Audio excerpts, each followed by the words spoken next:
Hi, folks. Just so you know, when you're looking at Ken's video, we had to do some editing with his images to make them of higher quality. So that's what you're going to see as you go through his video. So again, thanks. First off, Happy New Year to everyone. I want to thank everyone for coming in once again. This is our 11th week of covering the Ukraine-Russian war. Also, with everything that's going on in Gaza and Israel, we have to just take a moment to pause. With all the photojournalists we've lost, who've been killed there, it's really it's incredibly sad. And for anyone that is interested, I'm trying to put together the same type of platform for that conflict. And of course, I want to be as balanced as humanly possible. So if anyone knows photographers who are there and want to present both sides, we'd love to do that. So thank you for doing that. Again, Happy New Year. So I want to thank our sponsors, which is Photo Shelter, Epson, Pro Photo Daily, American Photography, and Archive Magazine. This is our 11th week of doing these presentations and covering this conflict. So this week, is going to be terrific. We have William Patrick, Wolfgang Schwang, Alan Chin, Svet Jacqueline. We have Katria Tomko, who I mentioned before is a subject matter expert. She'll be reporting to us on Friday. And tonight we have a dear friend, Ken Cedeno, who has presented with us before, and we welcome him back. And Ken, it's all yours. Thank you, and thank you everybody for being here. Frank, thanks for putting this together. I met Frank, what is it, 7 years ago? Yeah, a long time. He used to do this kind of thing in New York at a restaurant. So it was really nice because back then we could all go in person, pre-COVID, have drinks and dinner and listen to somebody talk about whatever kind of work that they were doing. It was all kinds of photographers. So yeah, this is my second time doing this. We did this together September 22. Yeah.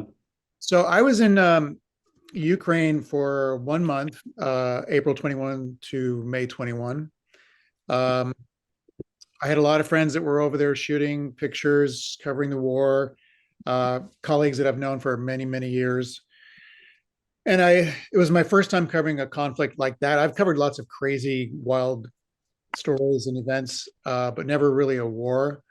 So I knew that if I did go cover a war, wherever it was, I got to make sure that I know what I'm doing, that I'm in with a crowd of people that we'll both respect, we get along.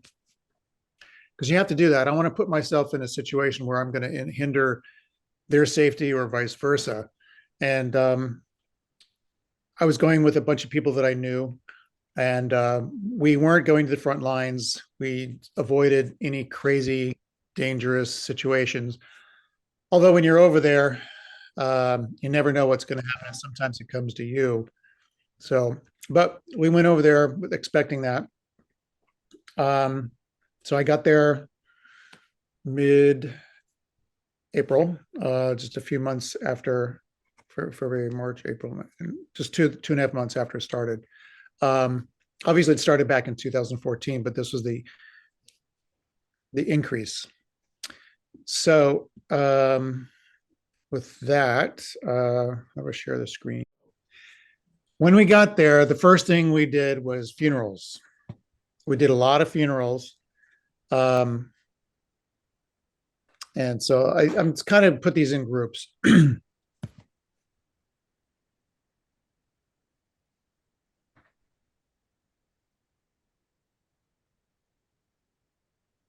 I have to give kudos to this guy. Been to so many funerals. I'm sure he's got to have some therapy needed. And Ken, how did you get access to these? We just walked. We just drove there. There was nobody we had to go through to get permission or anything. We just went. It's either Bucha or Irpin. Irpin. I recognize that picture of the guy she's holding. I took the same picture after the burial. I did. Probably a few days after you. Oh, wow, I did. I knew you were there near the same time. I These recognize that photo. these are these coming across pixelated? No, no. No, you're good. It's super pixelated on my end. All right. So this is next to the cemetery. These guys are doing some power line work, which they needed to do, of course. So I I left the funeral, walked over there, did this, and then went back to the funeral. This is in Boryaka. There's a big square there. There's a statue of Taras Shevchenko. Correct me. Shevchenko. Yes. So these vans would come up and they would just deliver a lot of food for the needy because people were just didn't have power, didn't have a house. They needed food. This is one of the buildings nearby that was demolished. There's a whole section to the right that was used to have an apartment there.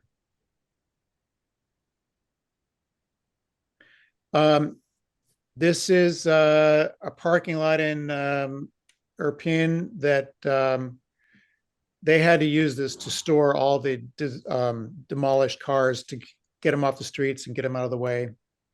And at one point, there was a video production crew of the band Kalush Orchestra. They put together a really strong video with the winning song, Stefania.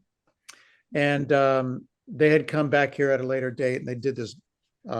They did some filming and used this as one of the locations for that video.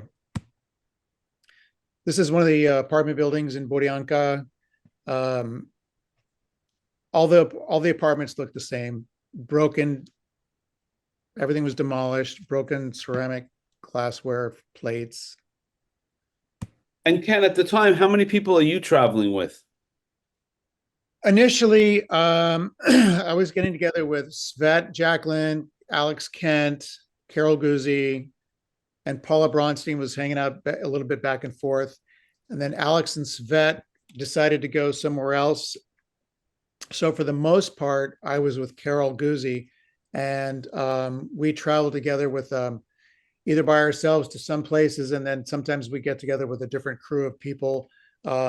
Especially when we got over to Kharkiv, we would Kharkiv, the hotel we were staying at. I wish I remember the name. There were tons of journalists from, I don't know, 10 different countries. But we would talk to the journalists there, just for strength in numbers and safety. We would get together with a different group and go to the remote areas around the city. And the last part, the last week I was there, hung out with a lot with a Spanish TV crew. So there's a tremendous amount of camaraderie between all the journalists. Yes, there is. Partly because we're all there to do the same thing. We're all doing the same type of job, and we all have similar interests and similar issues. And you do bond pretty well with other journalists, especially in a wartime situation. So this is Boryanka. This couple had just gone up into their apartment to reclaim what I believe is a water heater or a filter of some sort. There was another couple from a different apartment. They did the same thing. Obviously, these are, I'm assuming, hard to get. And they retrieved it to save it.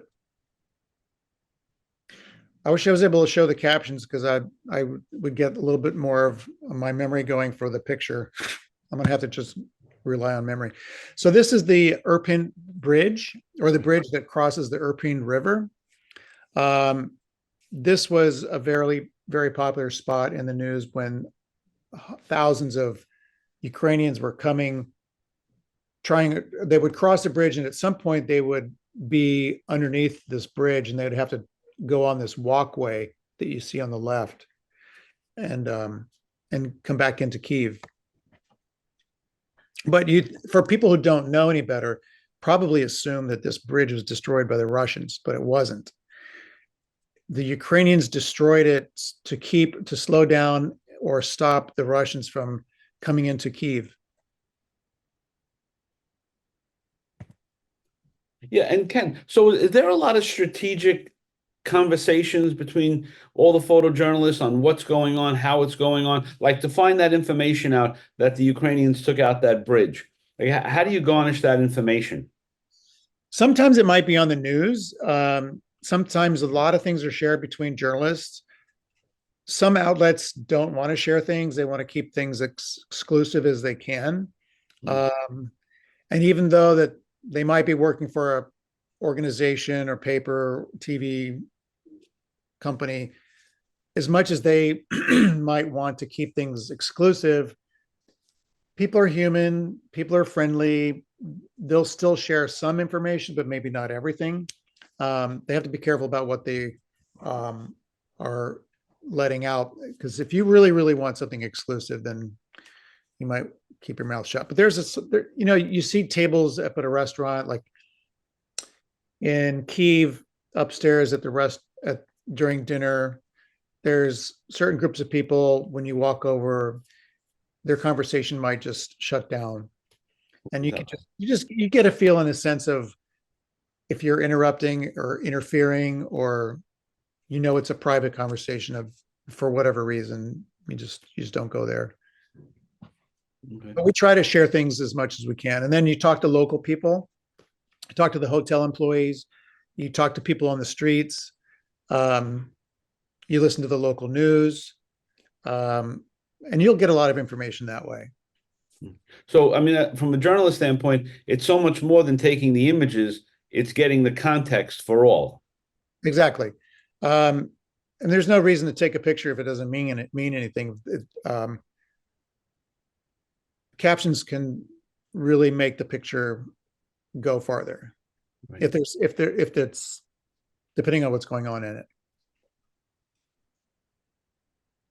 So this is a memorial, a monument in Boryanka.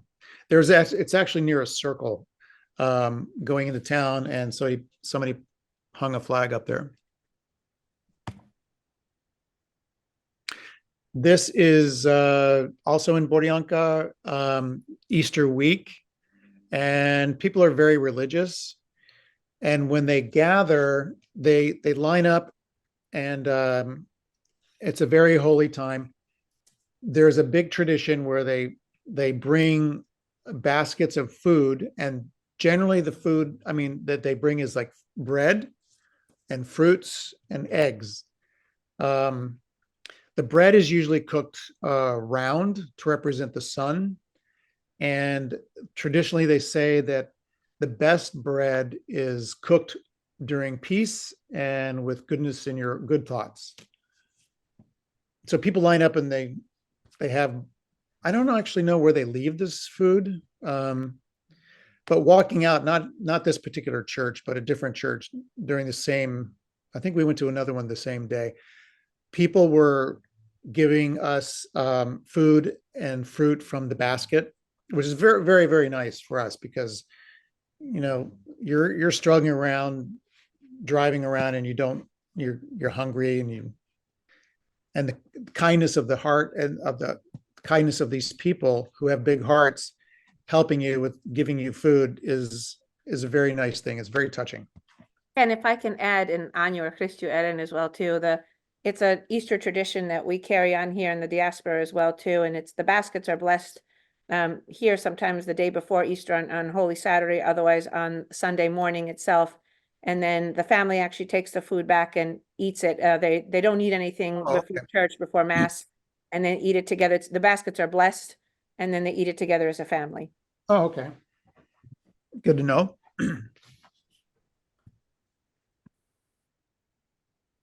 So then the priest comes out and blesses everybody with holy water. And on the end of his, what would you call that? It's kind of like a handle with a. It's an orb. Like almost like a brush with just like a rope. Yeah. Anyway, there's a lot of water coming out. It's getting your cameras wet. This is inside one of the churches, and I love the churches here.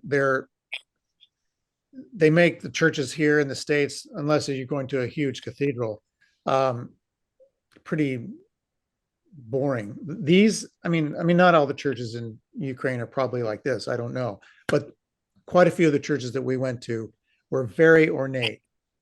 And what I love about these churches is that there's hundreds of candles in these churches, which as a photographer, I just like warm light. I don't like these white, especially sometimes you go to these new places where there's just white bulbs. They're just horrendous. But I love the warmth of the light from the candles in these churches.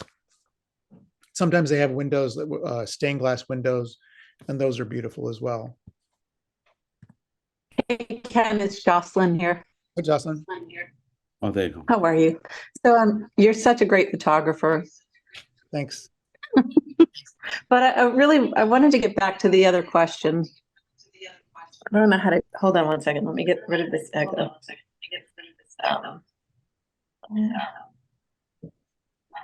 I'm really kind of curious about the area, like when you said you traveled with other photographers, it just seems like, how big is the land area? Like, is it as big as, say, Miami or like DC? I mean, I'm just kind of trying to get a handle, like how you guys don't actually end up shooting the same, the same scene. We do. There's one photo I decided not to put it in there, but I wish I could have easy access to it. I have too many problems with my computer right now. I don't want to interrupt what I'm having with this right now. There's another photo.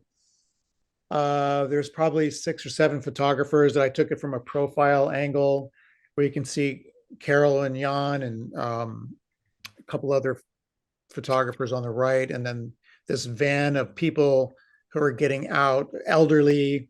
They just got liberated from this town of Riska Losova. I wish I had that in here just to show you, give you a little background of how things are. There's some areas you go to once in a while, you might be the only photographer there. Sometimes, and I've seen this before, like I remember a picture that Ron Haviv had done a long time ago. You look at the picture and you think it's so remote.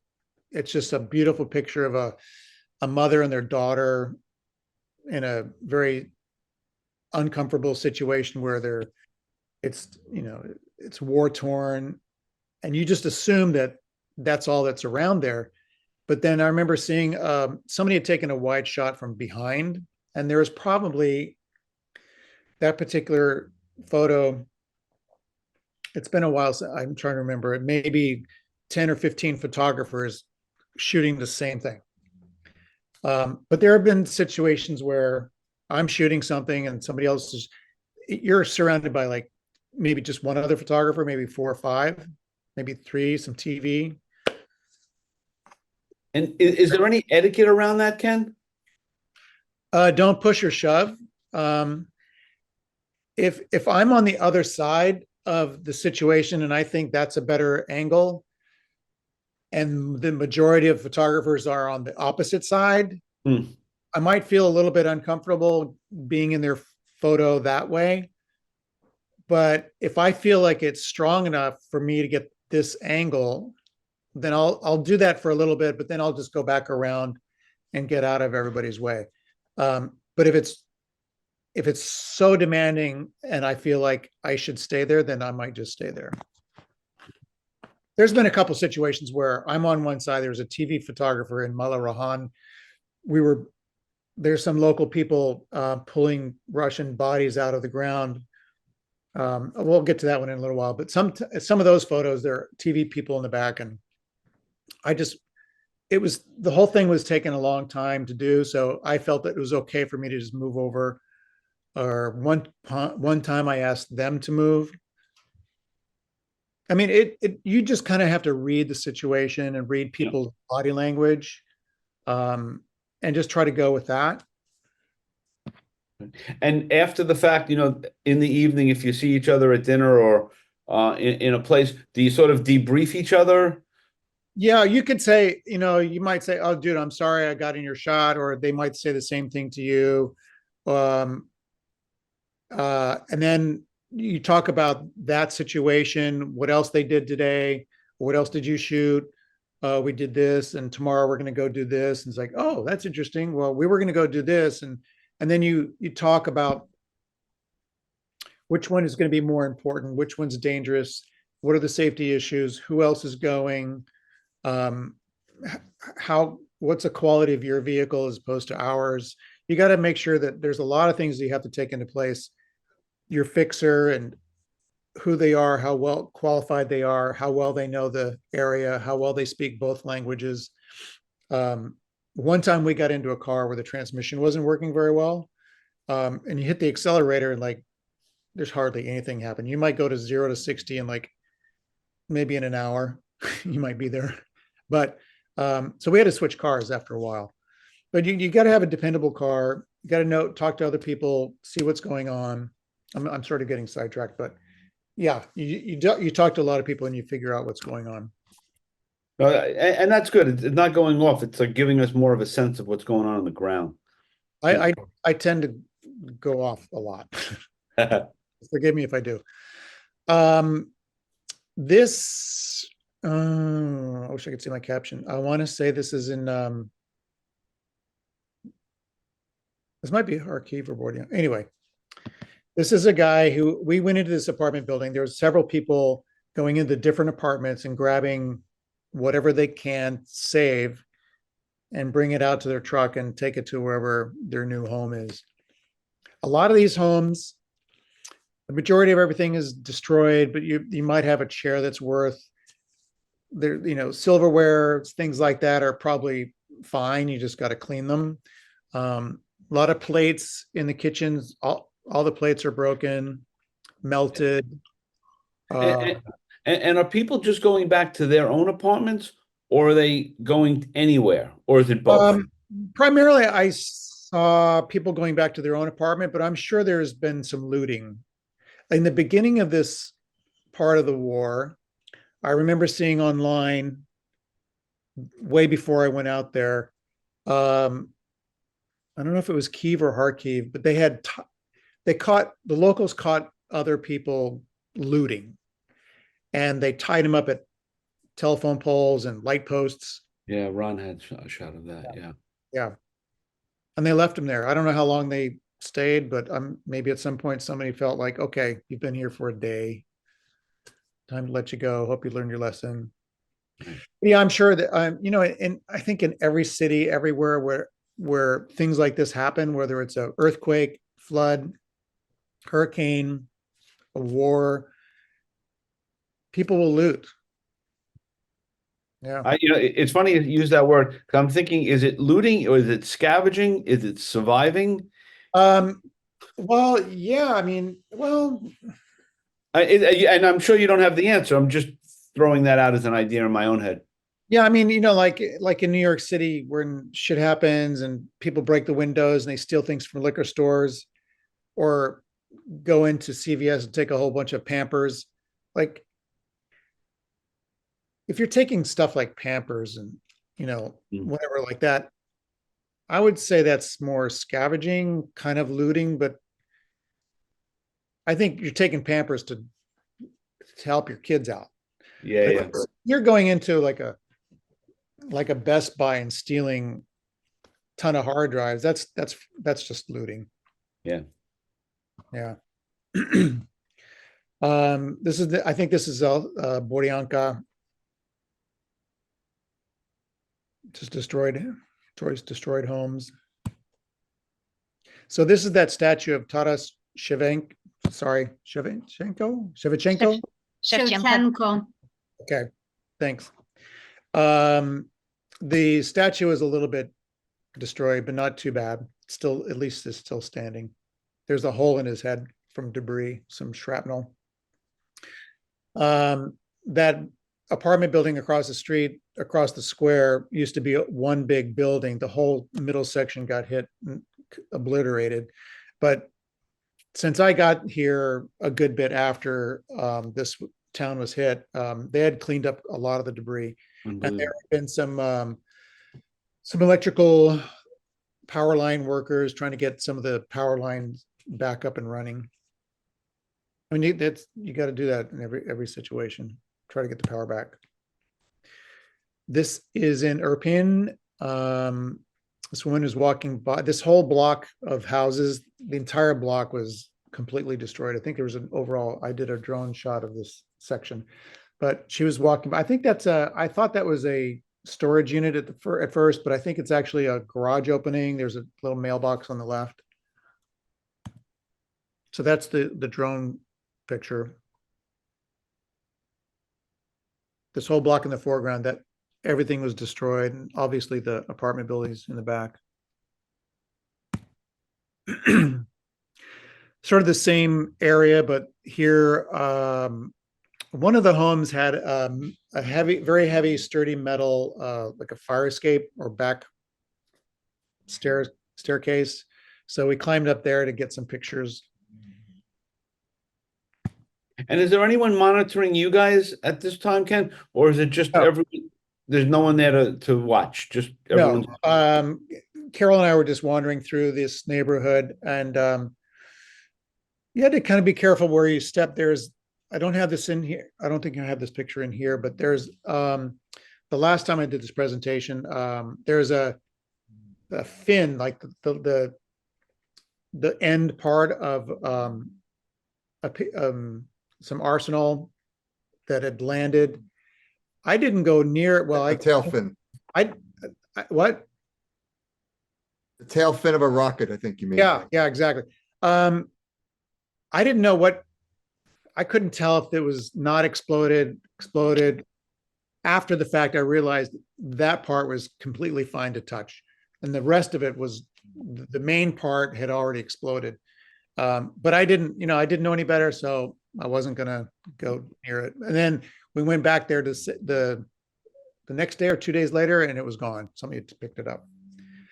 So this woman we found walking through the neighborhood, and she had gone into her house. She was kind of gathering up a few things and cleaning.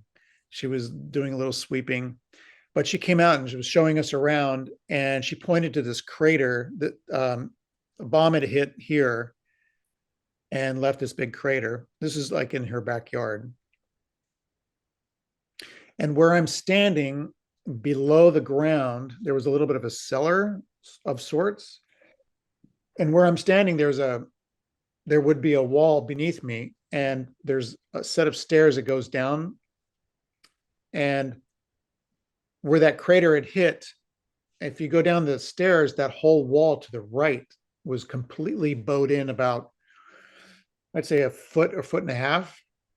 So had you been in that cellar, I mean, I don't know, the concussion of when that bomb hit that and made that crater, I'm sure that wouldn't have been fun. Mm. But yeah, it did a lot of damage. So this is in Kharkiv, and at one point, people had to take shelter in all of the metro stations. And if this one didn't have the train cars in it, and there were some of these metro stations were hugely crowded. Like this one's not very crowded, but there were other ones that were. I tried to show some different pictures. So the other ones, the other present, oh shit, what did I do? Okay, sorry. So the other presentation I did, there were pictures with bigger crowds. If you're lucky enough to get into a particular metro station and there's subway cars, I don't know if the doors were open or they pry the doors open or what, but anyway, you go into a metro car and you can divide it up into sections and you can have a lot more privacy, like these guys did. They've got blankets on both sides. So these kids were just playing games on their phone. So this subway station had the cars and people were on the major platform. And everything is always clean and neat, huh, Ken? Yeah, I think for the most part, I think if you're forced to be in a situation like this, you have to be clean and neat, tidy. Otherwise, it's going to be a shit show, chaos. health conditions are going to be bad. People are going to get edgy. Fights are going to break out. So you got to keep things the best you can. And at one point, I was mentioning this last time, Paula Bronstein was in one of these metro stations. She was shooting this couple that I ended up talking to, and Paula had left. And then this couple they were making some potato soup, and they offered some to me. And I declined politely because these people in dire straits, they don't have a lot of food. So I wasn't going to be eating what they were trying to serve. So I said no, but they kept insisting. And so I finally said, okay, if you really want to be that kind, I'm not going to be mean and I'll accept. And I have to say, it was the best potato soup I've ever had. And I will never forget it. It was beautiful. And the people were great. People were hugging, just saying thank you for being there and covering this story. It's been great. It was really nice.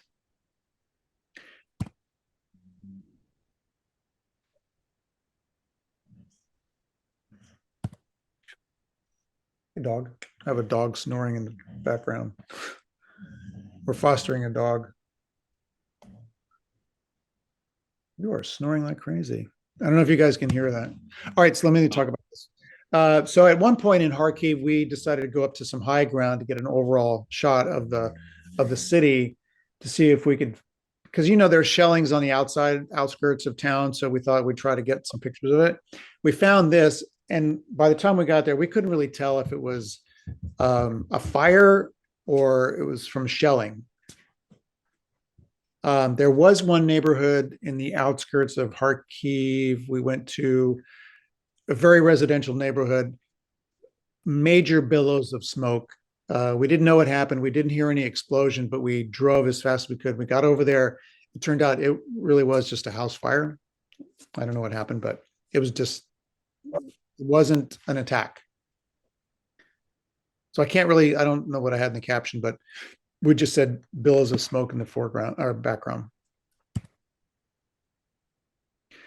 So in the outskirts of Kharkiv, towards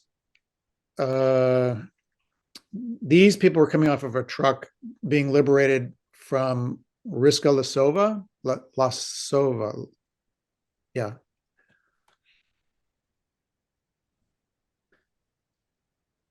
Being reunited with family or friends. Can't really say, but they know each other, I'm sure. So the Ukrainian soldiers, they'll inspect all the cars that are coming back, and occasionally there might be a Russian sympathizer, and if they suspect that, then they'll handcuff you and they'll take you into some room for a debriefing. I don't know what happened to this guy. They took him in, and I don't know. How do you determine someone who's a sympathizer? Well, that's what they were saying. Okay. I mean, they didn't tell us personally, but that's what other people are saying.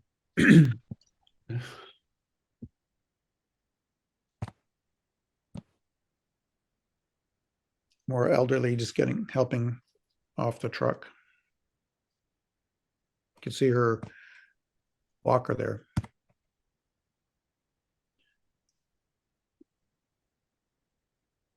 Woman showing us her passport. This woman is crying after she got into this van.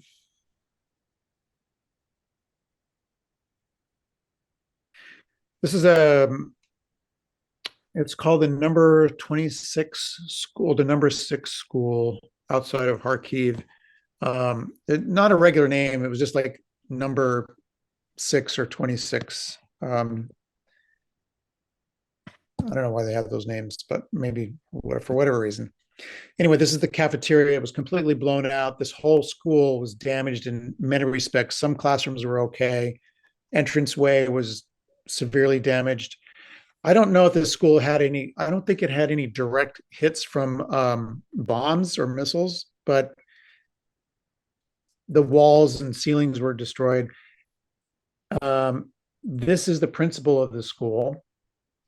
There was this crater and 3 or 4 other ones beyond those trees in that little courtyard in the back. So from these bombs, the walls and windows were destroyed. Ken, how did you get access to the school? Was it special access? Did you know about it? Did you know about the crater bombings? No, I can't remember exactly. Sometimes we would just drive around. I think it's a good question. I'm trying to remember. We might have just heard something. Sometimes we just drive around and you see a building that's really demolished and you see a few workers working. Then you go up and talk to them and find out what's going on, and then walk in and take pictures or tell them who you are, what you want. Sometimes they'll just say, "Oh yeah, let me show you," and bring you in and talk to you about it. So this guy was showing us everything in the school. It was just me and Carol and our fixer.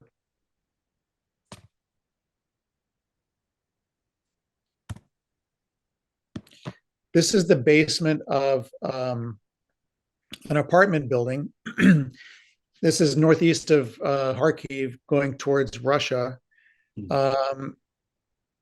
There's a whole huge neighborhood of very large apartment buildings, and that whole entire area was hit pretty hard.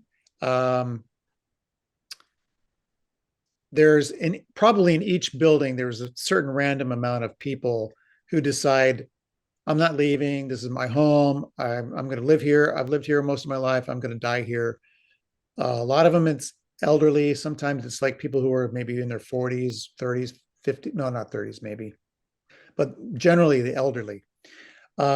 This guy wasn't too old, but he's sticking around and helping these people. He's carrying a hot kettle. And in that room that he's about to go in is this picture. I wish I had the captions up to see names. But anyway, I don't know if you can see the guy on the right-hand side sitting down. They're just basically sitting down to prepare a meal. And I like the red and white tablecloth. It kind of reminds you of a picnic. But they're trying to make it as nice as they can. And then this guy on the left decided to hang up a Ukrainian flag, which was perfect timing. And that really speaks to their dignity, right? I mean, do you really need that cloth there, Ken? Right. But when you walk in, you feel like it's someone's kitchen, someone's home. Yeah, you got to make a shitty situation the best you can. Yeah, I would. Yeah. It I mean, calls to the dignity of their current state. Yeah. And it was pitch black in there practically. I think I took out my iPhone to light it. This is a different basement. This is Ludmila. I was asking Anna about the pronunciation. Ludmila. Like Ludmila. Like I said, I wish I had the caption up. So she's almost, was it 75 or close to 80? She's elderly. Obviously, she has a cane. She has a bad knee. She lived up on the 8th floor of this apartment building. There's no more electricity, so there's no elevator. So she had to basically decide, I've got to live in this basement. So she's living here in this basement. So she's pouring some soup she made. And there's a lot of volunteers, friends of hers and other people who volunteer to just take food to a lot of these apartment buildings. And so occasionally she'll get a bags of food dropped off. She is the sweetest woman ever. We cried and hugged when we left on our last day. We went to visit her maybe 3 times. And I think Carol had gone back to visit her more because Carol stayed for another, I don't know, a month or 2 after I did. And this is her getting ready for bed. You can see her 2 cats. One is named Meow Meow. I can't remember the other one's name. But it's all dirt floor. And Ken, what is the pull for you to get back to these people to just see how they're doing from the human side of this, right? Because you have a lot of sweet memories, the potato soup, the goodness of these folks, on and on and on. I mean, from a human condition, how did that work for you? Well, you do develop an interest and a little bit of a friendship and a curiosity to see how well people are doing, and then as far as the story is concerned, you want to follow up and get more pictures so you can tell a little more of the story. You don't want to just go in and like, okay, here's a person who's eating lunch. I mean, sometimes that's all that we can do because sometimes we don't get back to those locations as much as we'd like to for whatever reason. We end up going north instead of south or whatever. Yeah. But for her situation, it wasn't too far away. The place had already been pretty much demolished. I mean, you could still hear mortar incoming shelling going on quite often. You could feel the ground shake. You can hear it. And then at the very beginning, when you hear explosions, you don't know if they're incoming or outgoing. And so after a while, you get to experience, and then people tell you that's incoming, people tell you that's outgoing, and then you can differentiate the two. But it's not easy. It can be depending on if the two different weapons are vitally different or hugely different, then maybe you can tell right away. But for the most part, it's a little hard. Mm. But yeah, even while we were there, for people like us who are new to this kind of environment, who like some of these people they've been hearing the shelling, they've been through the shelling, their houses are destroyed. They hear shelling going on, they're just sitting there drinking a cup of tea, and they're like, oh, whatever. And then you're like taking cover and like, holy shit, oh my God. So, but, when you're new to it, it affects you a little bit more. If you get jaded after a while. Yeah. So this is her just outside of her basement. Her door is to the right. It's out of frame. Somebody had just brought her flowers.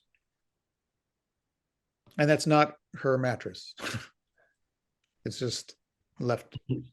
I mean, like even that, somebody brought her flowers. I mean, that is just the most beautiful thing in the world, that someone would have the presence of mind to do that.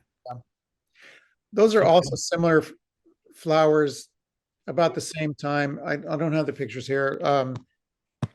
There was another guy that thought Carol was real sweet and brought her some flowers as well.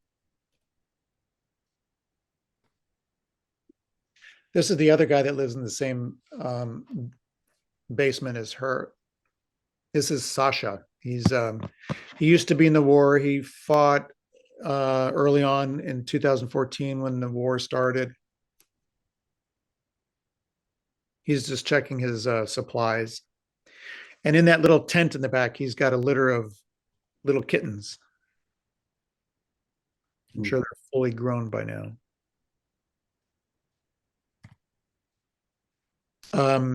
This guy is Olnick. Trying to remember Olnick, something like that. He lives in the basement of a different building nearby. And he saw me shooting pictures and then asked me to come with him, and he wanted to show me some different things. And so he wanted to show me this Russian military coat that he had found. And he had actually fought also in the early part of the war in 2014. He's been wounded twice. He's pretty shell-shocked, both from the previous time when he served in the war and, being shelled in his apartment building. And then he's got a limp. He's a little bit injured from all that. Nice guy. So here we are outside. He had this little area over on the side. He had a collection of different pieces that he's found from Russian military artillery. Different things like shrapnel to bullets to pieces of a mortar or whatever this was. I'm not a military guy. I don't know all these things. Okay, so this next set of pictures, I have to give a big background to what's going on here. Carol had come across this story idea to follow these volunteers that are going in to rescue animals at Feldman Eco Park. Alexander Feldman is the founder of this park. It's huge, hundreds of acres. And they've got all kinds of animals, from little tiny animals to bison and camels and llamas. On this particular day or this time, this is actually the home of Feldman's home. He's got a big home. And he obviously let them store a lot of the rescued animals on his property. The Russians attacked it. I think it was, they bombed it and they came in to attack, I think it was March 24th. But anyway, they killed a lot of animals, and the employees there and a bunch of volunteers really wanted to go in and help rescue the animals and bring them to Poltava, which is Poltava, or is it Poltava? Poltava, right? Does anybody know Poltava? Anyway, it's a town like 2 hours west of Kharkiv. So they would take these turtles, they're quite heavy, as you can see, and they would put them in a wheelbarrow and then take them out by the pool, out the door, and then into this van. And then they would load it up and then take them to this other eco park or zoo, someplace different and safe. So this is the windshield of a bus where, when the Russians attacked, they came through the woods. This is what Svetlana, who helps run the park, was telling us, that they came in and they shot the driver. They killed him and a few other employees. But this is the windshield. So this is some of the other volunteers. They'd gone in, got this camel, loaded him up on this truck. And here they are trying, that's Svetlana on the right. They've got a llama here, about to put him on the truck. Yeah, so Ken, as you're documenting this, taking these photographs, are you thinking, I mean, what are you thinking as it relates to, bombs going off, there's a war, and these, humanitarians are taking care of these animals? I mean, what's your thinking around that? I mean, what's the conversation like? Well, I'm about to get into that heavy. That's why I had to try to Okay. give a long explanation about this particular set of pictures. Everywhere we go, we're not going to the front lines, but we do know that they come to you. But you never know when, where, or how. So that's always in the back of your mind. So we're all wearing our safety vests or bulletproof vests as much as we can.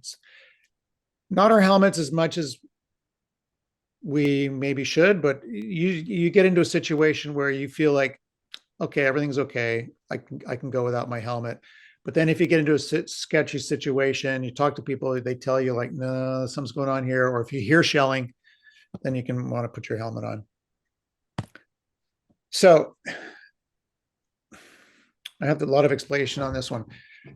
As we drove to the park, from the right, the highway comes in. It's not that road you see, it's a little bit further back. The highway comes in and you do a U-turn, then you come into the park. When we came in, on the right-hand side, on the other side of the freeway, was a Ukrainian tank. And it was aimed towards Russia, of course. So while this is, I have another frame from the last presentation. I wanted to do different frames on this one. But on the other one, you can see a little bit of smoke, because while we were shooting and rescuing these llamas, they're running all over the place and you're just panning like crazy. The tank fired towards Russia. And when that happens, no matter who fires who, the other country has the ability to try to determine where that came from. And then they will retaliate. And so that's what happened. So they started firing back, but this piece of artillery that was from before. But I didn't see it until, after we're just literally running all over this piece of this field trying to chase after these llamas. And at one point I stopped and I was panning and I saw this unexploded device and I thought, oh my God. So I decided to put it in the foreground. I know it looks like I'm closer to it than I thought. I'm shooting this with my 70 to 200. And so there's a TV guy in the background. I think Carol's in there somewhere, and they're trying to get this llama. So while we were there and Ukraine fired into Russia, they started to fire at us. And then, so we ran into this little hut for shelter. And there was a llama in there, and they were still trying to calm him down by putting a t-shirt over his head. We were only in there for maybe 15, 20 seconds before we realized we should just get the hell out of here. So we ran out. My exposure was really based on what was going on inside. That's why it's a little overexposed and blurry, because my shutter speed for the inside was much slower. But we ran out, we ran back into the car, and we took the car, we drove deeper into the park. So where we were going to rescue some bison. So we had to walk deep into the park, but there was another group of people that were with us. Here we had our fixer on the right, another volunteer on the left, Carol's in the middle, and there's some other people, some other volunteers around us. There's our small group, and then there was another group of people who were volunteering at a different part of the park. They went up to a parking lot where they were going to try to fix this truck to hook up a camper or a trailer for the bison to take them out. So we go back into the park, things kind of resume back to normal a little bit, and they go start to rescue other animals. This is a wild boar. It was a little hard chasing him. So then we went and got the bison, put him in a corral, started to leave. We actually took a break, sitting on these benches, and then shelling came in really close and hard, and we took cover by the benches, and then we started to leave to go to the parking lot where the car is up on the left. And on the way to the parking lot, we got a call on the radio. The other group had gotten hit with some Russian shelling, and some of them were injured. So we ran up to the parking lot and we got in the car, and for some reason we got another call that we thought more shelling was going to come in. So we took cover at this embankment where we are here. And that's Carol taking a few pictures. So then we determined we've got to get back and hook up with the other crowd of people, the other group that was with us, because some of them were injured and they were taking them to the hospital. So we got into the car to leave. And as we were driving out, this is where some of the bombs had hit, which is right next to the park. Mm. And it was like fresh. This had just happened. Yeah, and can you give a sense of the adrenaline going up and down from being safe to getting a bison to bombs to getting injured people, and then just taking a break? I mean, how does that work for your brain? My God. Oh yeah, it 0 to 60 like that. And then back to zero. It's a little slower coming down. Okay. But it's like when everything's calm and shit happens, yeah, it's like 0 to whatever in a flash. But then even after it's okay, it takes a little while for your adrenaline to just, it's not like a light switch. Yeah. It's more like the light's on right away and then there's a dimmer switch coming back. And how do you manage that yourself? Because I mean, you're with other people, but there's got to be a private space in your head of your own vulnerability. Yeah, I think that varies from person to person. I remember like I said, this is the first time I've covered war, and I had no idea how I was going to act or behave or deal with my emotions or my vulnerability, or if I was going to be scared shitless and just like, I'm out of here. I remember many years ago in the Kosovo War, there was a friend of mine. He was more of a reporter, but he would go out and shoot as well. But I remember him coming back and telling me that there was a friend of his that wanted to go and cover war.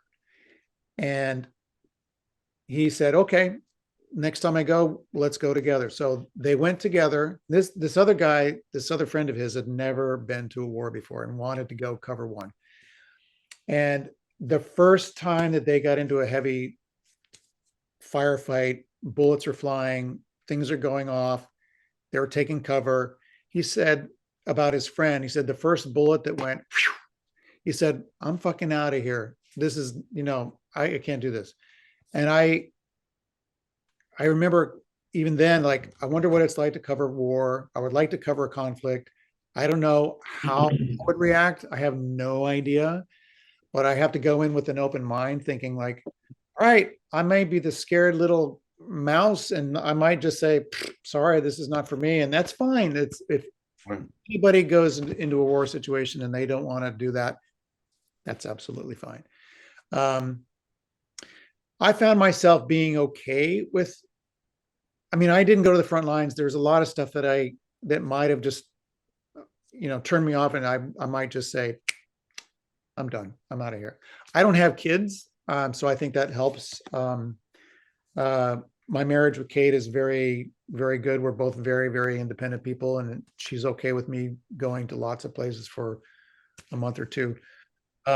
So I have a lot of stability and understanding and not having to worry about that part of my life. And I can worry about this part and be a little bit more at ease. I'd still like to go back and, I'd have to be careful about what I'm going into and how I'm going into it. So when this happened, we were starting to follow another vehicle that had the three injured people from the other group, and they were taking them straight to the hospital. So we were right behind them. When we got to the hospital, the two adults we didn't know who was injured. So there was two adults that got out and went inside of the hospital. One had shrapnel in his back, and the other one, I think it was his leg. But the third one, sadly, was this young kid, Dennis. He was an only child. He was only 15. He got hit horribly in the hips. And when they took him out of the car, they put him on a stretcher or a gurney, and his mom followed him out, and we took him right into the ER. And that was the last time we saw him. So this next picture is him coming off the gurney and going into the hospital. And that's his mom behind him. And then 25, 30 minutes later, doctors came out and told the parents that he didn't make it. So they were pretty distraught.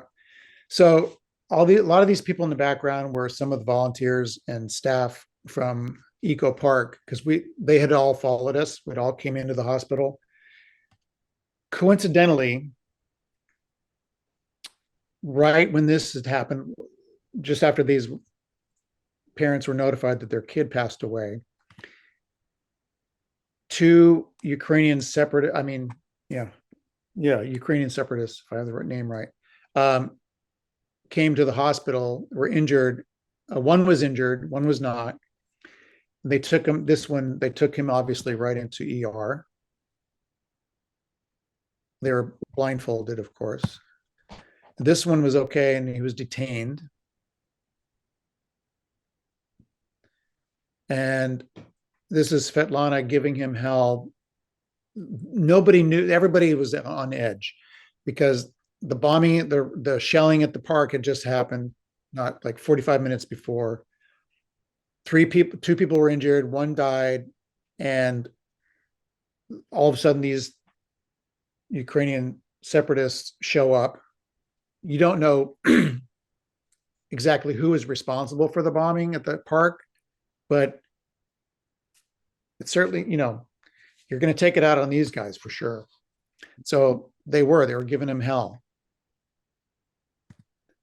When you say giving them hell, Or they're what is just yelling at him like, how, I don't know what they're talking in Ukraine. So I'm assuming that the conversation went like, what the hell are you doing? Why are you attacking Ukraine? I don't know. It's something to that effect. They were not happy. Yeah. So they detained this guy and they took him away, put him in a white van, and off he went. So later on, we go back into town, different scenario, different conditions. And yes, the adrenaline came back down. Yeah, everything's good now. So our fixer is on the left, and then the guy in the middle on the red chair is one of the volunteers or staff at Eco Park. They decided we're going to go donate blood. And actually, Carol and I were going to donate because it's just a very calm time. We wanted to help out. But then nothing crazy happened. But for some reason, we decided we were going to leave. Something else came up, and we decided we were going to go right now, and we weren't going to donate. And we kind of met up with these two guys later on. So now we're heading out to Malarahan on the outskirts of Kharkiv, and we're going by this some farmland, and the homes were sparsely spread out. Not a whole lot was going on. I like this picture because the part of the fence looked like a crucifix, and then I just composed it so that this house is in the background, and there's some people on the top of the house trying to repair the roof. Ken, let me ask you a question. You're with Carol, and Carol, is a seasoned wartime photographer. What's Yeah. that? No, I was just joking. Yeah. Yeah. And do you take, and this is your first go, right? I mean, are you taking comfort in being with somebody like Carol, as you're going through this experience? Yes. Yeah. Sometimes I'd be with Alex. Well, Alex Laurie. Right. We kind of met up at some of the funerals, and Alex Kent. At some point, all of us were supposed to be together: Svet, Alex Kent, Mike Lodgton, Paula Bronstein, Carol, and me. But by the time I got over there, everybody, the group kind of like broke up and went to different places. And every now and then, Paul and I and Carol, and we'd all go out. And Paul is also quite a veteran in covering Ukraine. She's been in Ukraine for, I think, I don't know if she was there even before 2014. Yeah, they've both been around the world and covered crazy stuff for many, many, many, many years. But yes, it does feel better when I'm with somebody, whether they're that veteran or not. The fact that you're with somebody obviously does help if you're with somebody who's been around the block a few times. But when you're with other people, it's just extra eyes and ears, no matter where you are. And if I was alone, I don't know if I'd be alone doing this, but if I was, my ears and eyes would be crazy open. Mm. But not much was going on here. It had already been attacked. And then this is a different, I tried to group my funeral stuff together, but this is actually a completely different cemetery. This is more in Kharkiv. Or was it Kiev? I'm getting mixed up. I wish I had the caption up. Anyway, this young couple had come to this cemetery to visit his dad, who had fought in the war back during 2014. And only 3 days into the war, he died. And so they came to visit his grave.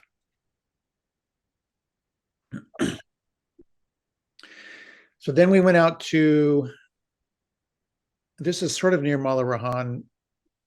There's a lot of driving, very sparsely populated place.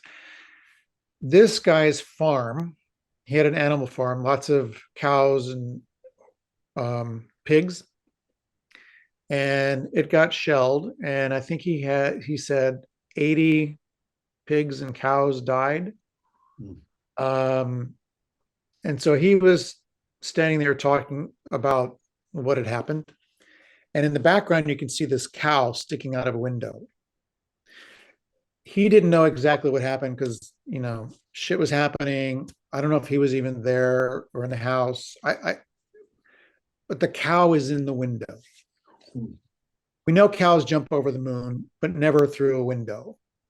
Carol and I were just like trying to come up with a theory or some assumption of how this must have happened. And the only thing we can think of is the fact that maybe this cow got spooked so much he tried any way possible to get back into that building. I don't know if the door on the left was closed at the time. Who knows?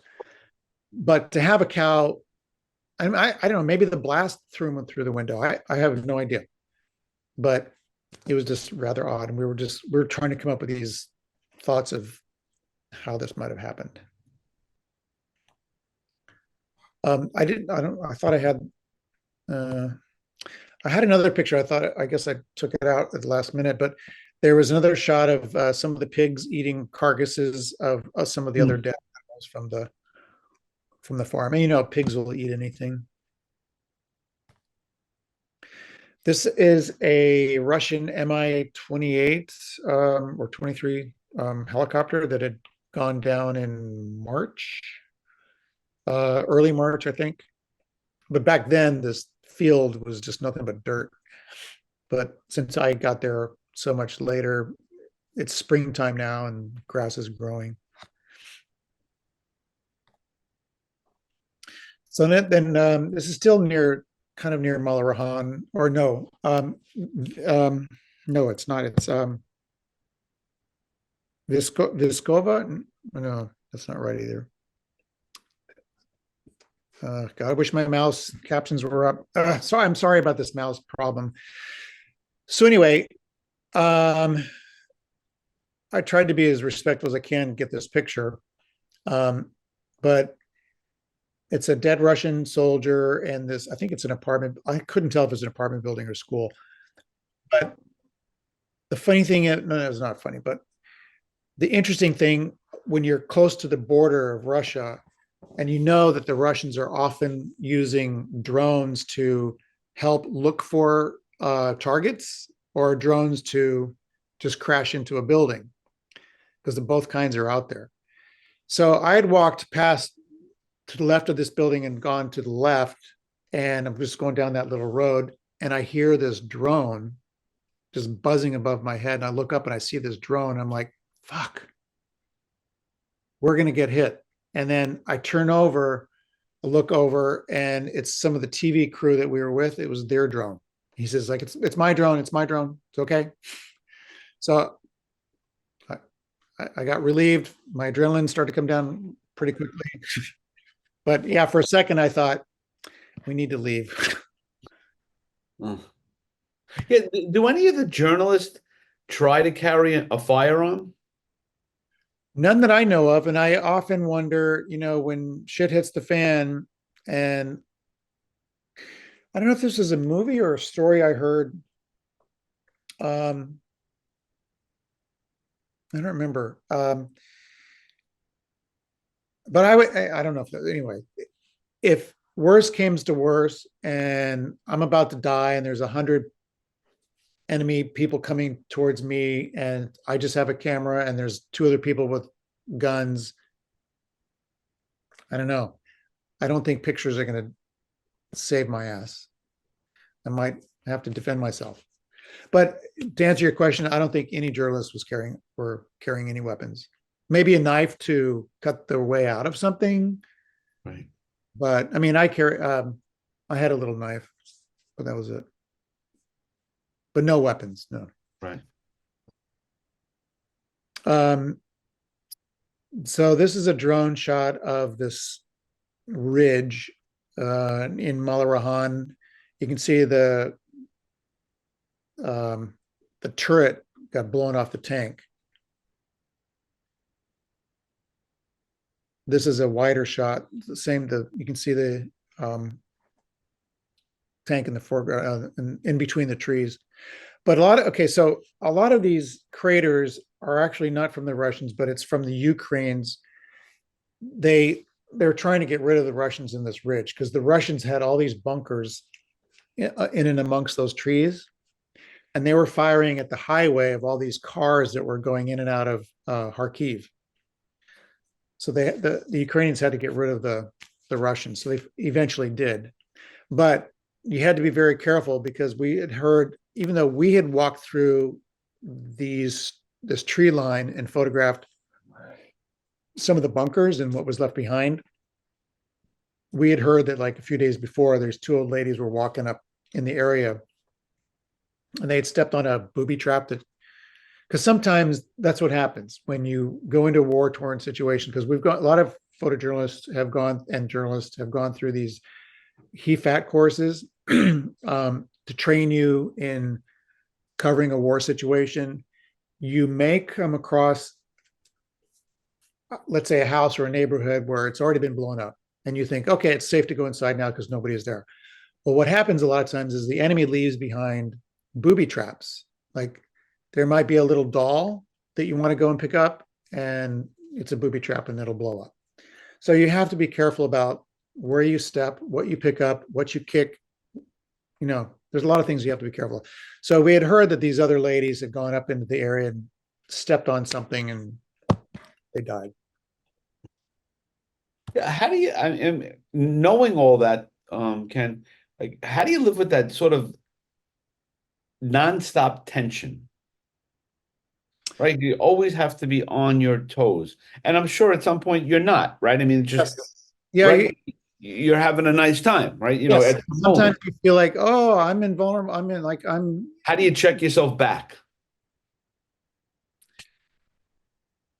you might pick up something or kick something by mistake and go, oh, shit, I really shouldn't have done that. And then you kind of come back to reality and think, okay, no, shit, I've got to be careful. I have to be careful. Right. Okay. Yeah. Or somebody reminds you about the two old ladies the day before or something. Yeah. Okay. Or sometimes you just start thinking about it and figure, okay, I got to be careful. So what happens, this is in Malarahan, and these two guys have the gruesome task of being a kind human being and a humanitarian and digging up the dead Russian soldiers to return them to Russia so that their families can properly bury their own people. And so these guys were working with this gentleman here, who's a member of the J9 unit, the Ukrainian J9 unit, which their job is to gather up all of these dead Russian soldiers, try to identify them as much as they can, or as well as they can, and then return them to Russia. So that, because every family wants to bury their own properly and respectfully. So that's their job. And these two guys, I didn't know this was going to happen. I was in the backyard of this guy's house. He was showing me something. And then out of nowhere, these two guys come running in with this military guy and then start digging this section. And I didn't know what they were doing, and then realized, oh, it's a dead body. It's a Russian soldier. So they put him in this bag and they look through his belongings. They try to figure out, yes, indeed, he was a soldier. He's got this patch. He has this hat. He's got this uniform. He's got these boots. All these little things just add up. This is a soldier. Look at his wallet, if he has a wallet, see who he is, and then return him back to Russia properly.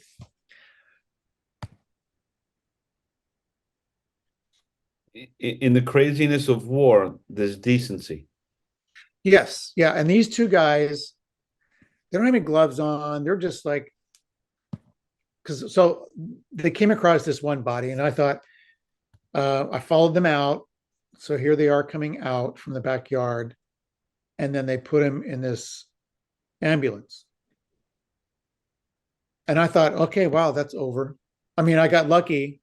I just happened to be in the right place at the right time, because you just never know. You never know with these. I mean, you could be your well intentions, like even on Capitol Hill, you think, oh, this is a simple thing, but I know when I get to this hearing room, I'm going to go stand over here. And you get there and it's like, oh no, I need to be over here, or things changed at the last minute, and this spot that you think is the best turns out not to be the spot. You never know, even on the simplest assignments, how things are going to be. So, I mean, I just happened to be wandering around, and then lo and behold, these guys came running back in and started digging. And they put him in the van.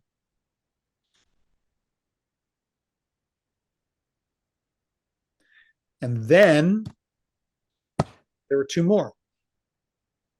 Hmm. I think I only have one, but there were two guys, two soldiers in this one hole. And the smell was just horrible. But these guys are just, I have to give these guys kudos to just doing whatever they can to help, be respectful for their family. So this is the group that I hung out with for a large part in Kharkiv.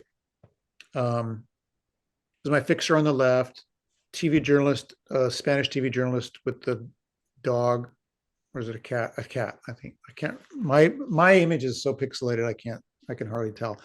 And then so we've got the front center guy is the Spanish videographer. It's me way in the back, and the next guy over is Justin. He was there doing some documentary. And the guy in the back on the right is the Spanish TV's fixer, and then Carol, and then Nuri, who's on the far right. She's her and the guy with the cat are two Spanish TV reporters. So I wanted to be able to get a nice group photo of the team that I had hung around with a lot. And then when we got back into Kharkiv, and we were shooting in the metro, and we just, like I said, sometimes you just never know. We got lucky. I thought we were just going to shoot, and there weren't a lot. Well, there were a lot of people down there in this metro, but it was like, okay, we had shot it before, didn't know what was going to happen. We just tried to do what we can, and then all of a sudden we heard that the mayor of Kharkiv was coming into the station. He was at the other end, so we just came down, and we were getting close to leaving from the other end, and we wouldn't have seen him coming in, but hung around for another minute, and then we heard he was coming. So we went down and photographed him talking to the residents who were living in the metro station. So I just wanted to get a photograph the view of the resident filming it. And then, of course, Carol's on the other side. See the photographer on the other side? We were talking about that earlier. Yeah. You never know. I really don't care. It's not, there are some people even, on Capitol Hill were just complain about somebody being in their picture, but it's like, what can I do?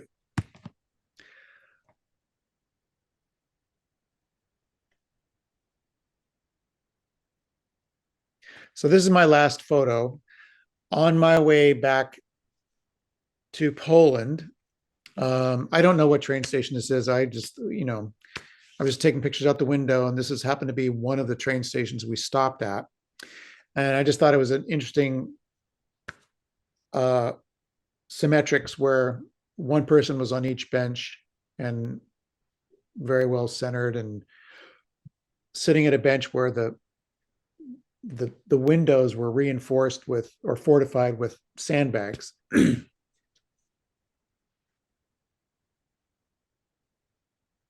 And then I was in Poland, and then on a plane coming home.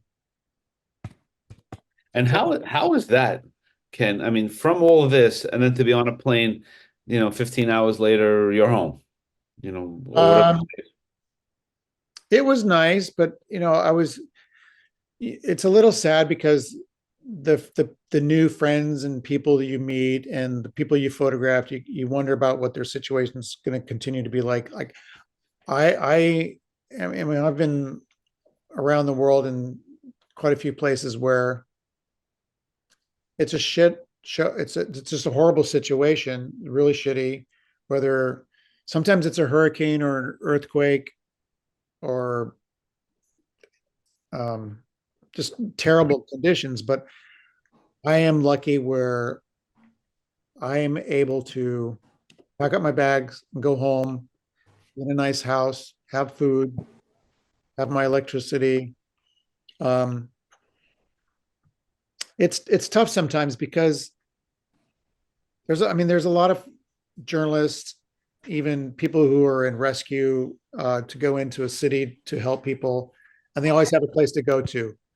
Um, it's I can remember the first time I covered something where I was in Haiti, not right after the earthquake. I didn't get to Haiti until probably a year and a half afterwards, but they're so slow moving. It was still horrible conditions when I went out there. And I come across and I photograph people who are desperate and hungry and homeless.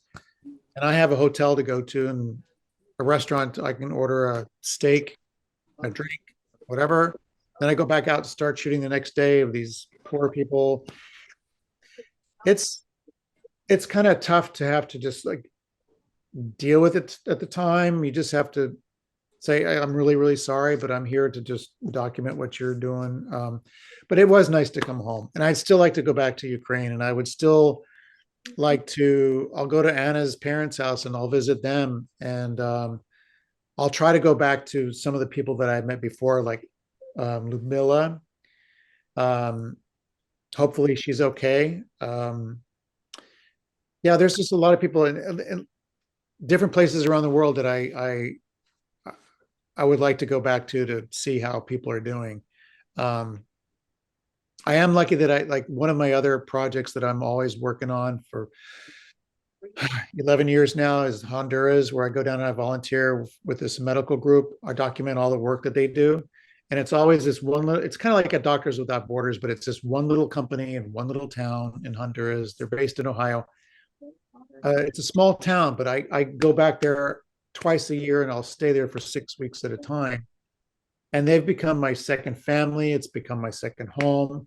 And luckily, I can go back there and revisit people over and over and over again and see them, see how they changed. I help them out. I'll buy them some food. One of them is a journalist who lost his job, and I try to help him out as much as I can. And how do you know that you're okay when you come back from these That's various what I was places? gonna ask. That's a good question because I don't. I do think about that once in a while, and I try to check myself, and I try to think or measure: am I getting snappy at my wife or my friends? Am I am I suddenly finding myself moping around the house, or whatever? Just try to look for some telltale signs. Like I'm not picking fights with anybody. I know another photographer who he was in like Iraq and stuff, and when he came home, he was like picking fights with people randomly. But he's gotten help and he's fine now. But you know, you go through these different things. I've heard. I also hear stories about other people, and you watch TV and you hear about PTSD. And this, I didn't go into I didn't go into like crazy fighting situations. I didn't go to the front line. So I went to places that were a lot more calm. Although that one day we had other days where things were closer, but I mean close, but not that close on that particular day. But I found myself lucky that I wasn't in those crazy fighting situations where people were dying around me left and right. So I found myself lucky I didn't have to go through that. So I feel like I'm okay. But I remember the first 6 months, I would like think about my attitude and behavior. Is it changing? Is Kate complaining about like, what the fuck? You're always doing this now, and nothing like that's happened. So knock on wood, I'm okay. Great. Yeah, and if anyone else has any questions, just, just Yes. jump in, Great. you know. So- I have a question. Okay, go. And Rod, you'll be next. Um, when you showed that they were digging up Russian soldiers and taking them home or taking them back to Russia, Mhm. how do they, how do they just drive into Russia? How does that Oh. work? I don't know. It's there's a special unit with the Ukrainian forces. They're called the J9 unit, and their job, I don't know how the logistics It's work. negotiated just like a prisoner exchange, similar and different. Yeah. Could very well be, yeah. I would imagine that in any war with any country, there's a group that negotiates back and forth. Yeah, it's humanity, and it's like, and now sometimes the way the different countries now are just sometimes too divided. It's too crazy, but at least I'm hoping that the Russians are doing the same things for the Ukrainian people.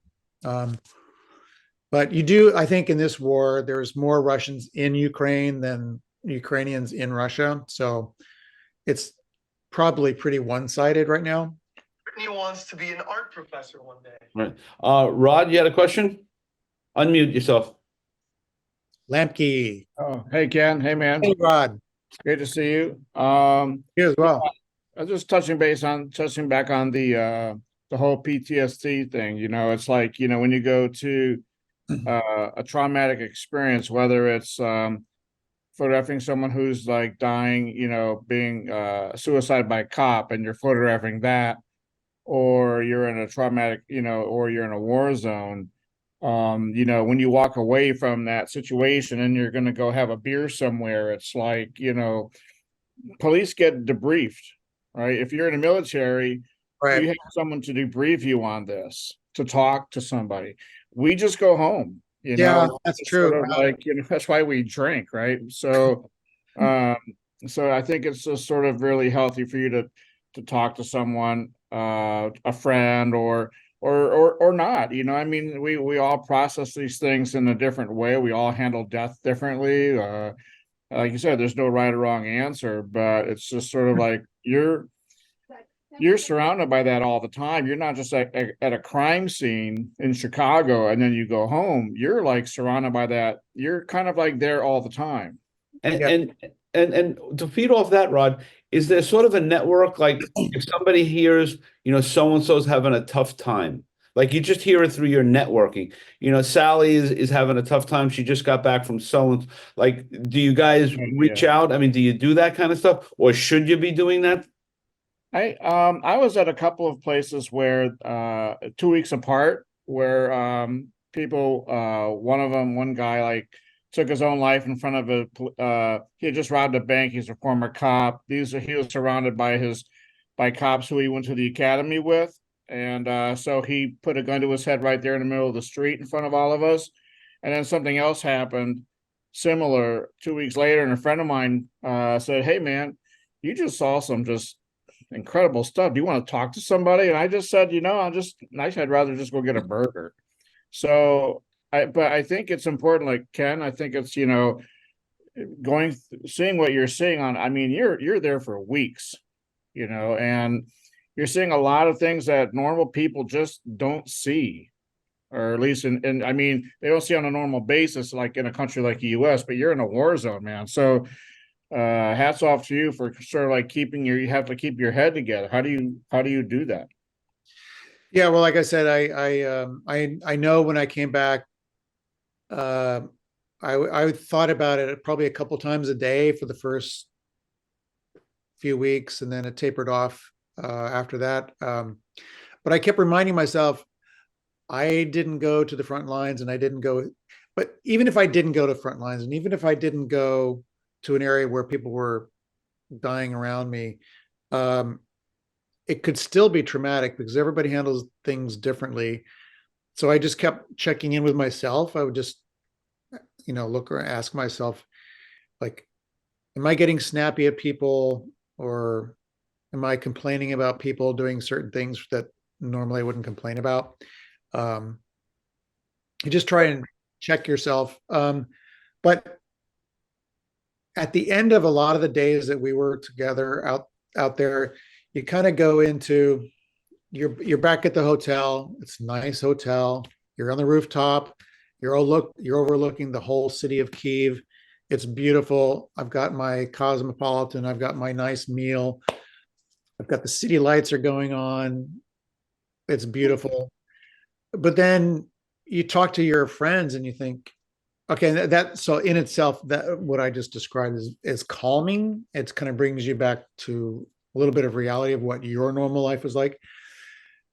But then you sit and you talk to other people, and I don't know that it's ever come up in the groups of people that I was with where anything bad happened where we felt like we had to talk about it. I mean, we did talk about what had happened in at the park.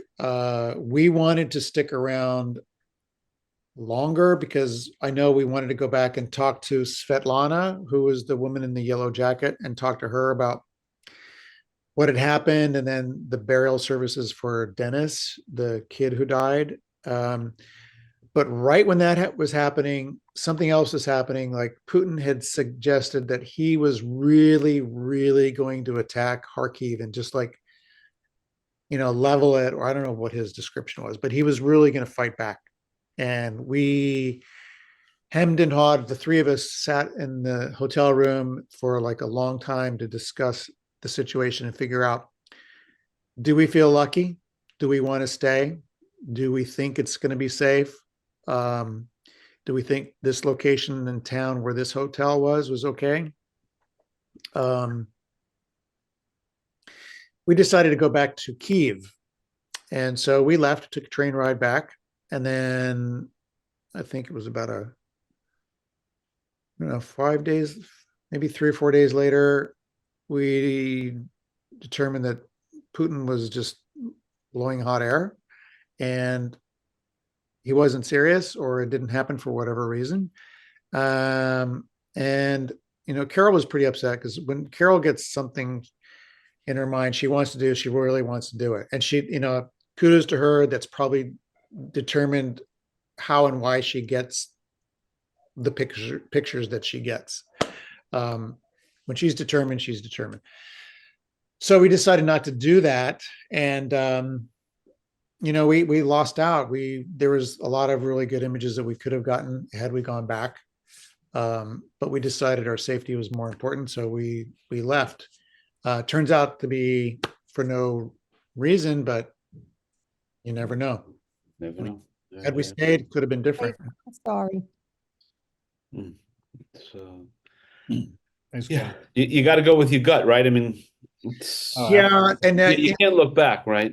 yeah, exactly. And even as we were leaving, it's like, was that the right decision? You're always, I mean, there are times when you can question yourself because you might be right on the fence the whole time, but depending on the situation, it could have been this side, like, definitely we're out of here and there's no question, there's no looking back. We made the right decision.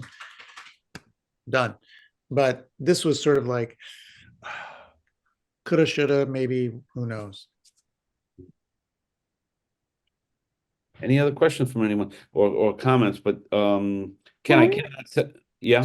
Sorry, I don't mean to interrupt you, Frank, but I just wanted to know, do you have any reason, or after what you've experienced and witnessed in Ukraine, that month that you were there, to be in touch with your subjects through Telegram or WhatsApp? I know the situation is kind of dodgy with the electricity and the internet, but do you ever feel like you want to reach out to them in this, especially during the Christmas time and this past Christmas or New Year or wherever, to see how they're doing?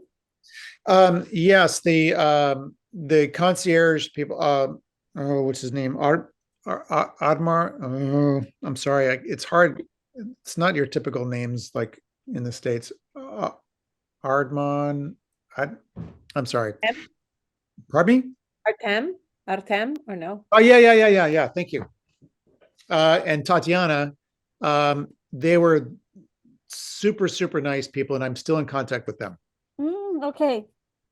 Great. And she'll tell me, so Ardem was the one who got me the knife. He had a knife that he was carrying around because he was like safety conscious. He had a first aid kit and a knife. And I made a comment that I liked his knife, and he says, okay, thanks. The next day, he has this little gift, this little box, and he gave it to me, and it turns out he went and got me the same knife. And that was very, very sweet of him. And then I like to get mani-pedis, and so I asked him where I can go to get my nails done. I mean, I know I'm in a war situation, but sometimes I want to pamper myself to just like make myself feel good. Like commented, That like, is a great antidote to share, Ken. yeah. Somebody said sometimes a sense of Remind me of it's my just- brother so much. what? I said, you remind me of my brother so much. Oh yeah. You look like Somebody him. mentioned that sometimes a sense of humor gets us through these times. And Yeah, that was Very Audrey. much. Yeah. I had asked Artem where I could get my nails done, and he said, "Well, my wife does it." And well, she didn't have a salon anymore. There was literally an office in the hotel where like the desk was moved, the shelves were moved, and so I went in there and she did my nails, and so I'm still in touch with both of them. That's great. But the other people that like Ludmilla, I mean, she doesn't have email, she doesn't have a phone. There's a lot of people who just don't have any internet, any way of reaching out. Well, Ken, I cannot thank you so much for sharing, especially that piece about the manicures. And I need to really to thank Anya and her countrywoman for translating and helping us through, and we really do appreciate. And like I said, we've got 4 more nights of this, so I really encourage everyone to come and bring their friends. Ken, why don't you send us off with any piece of wisdom that you have? Oh, well, if you're I didn't know that question was coming up. I would say be true to yourself, and if you're going to ever go into any situation like this, talk to people before you go. Ask yourself if you're capable of doing this, if this is a good thing for you. If you don't have the guts to go through it, then it's fine to stay home and shoot portraits or landscape. It doesn't matter. I mean, it's up to you. Like I'm not ever going to. No, I'm getting off topic here. Wisdom. Yeah, I would say that, and just like pay attention to what your surroundings are if you come back from something like there, or when you come back from something like this, like the PTSD thing. I think that's a very important thing, and I don't think. I know journalists have been talking about doing this more often in the last 5 years than before, because police, military, people in those types of careers, they do have somebody to fall back on. And I think even hospitals, doctors, I think vets should also have somebody to draw back on, because I think I read and heard that the statistics are pretty heavy for veterinarians to commit suicide. And I think that's because I think if you have a love for animals and you're trying to help animals, but we put a lot of our animals to sleep. And I'm just assuming, I could be wrong as to why this is happening, but maybe that's why. I don't know. But if you're in any kind of a job career, or if anything is affecting you, or you think it's going to affect you one way or the other, then talk to people, talk to your friends, talk to a therapist. Yeah. Great.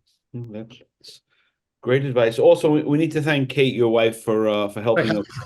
Yeah, I honestly don't know what was happening with my mouse. Otherwise, you're going to need a lot of help if we don't thank her. Yeah, I have to maybe get a new computer. That would be nice. Yes. Send money to Ken Cedeno. Yes, donate. But Hey, Frank, I got a quick question. yes. Ken mentioned that meal that he shared with that family with the Oh, potato.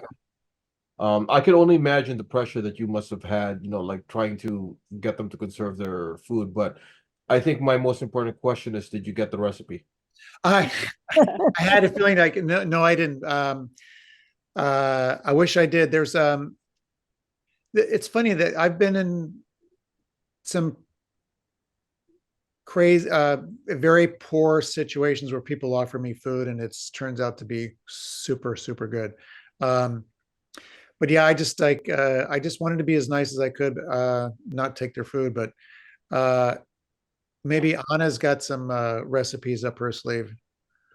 Yeah, I'm sure. And Mary, her mom, I know does. I know she's a great, great cook. But yeah, nothing better than to leave on the thought of potato soup. Delicious. We potato soup will never taste the same. Yeah. Not after tonight. So Ken, I thank you, Katie, I thank you, Anya, and everyone else for jumping in. Great questions. We are on tomorrow as well, 7 o'clock. We have Alan Chin presenting tomorrow. Ken, thank you so much. You have you have a standing offer. Come back. We have to do the Honduras story as Yeah. well. So that's a standing invitation.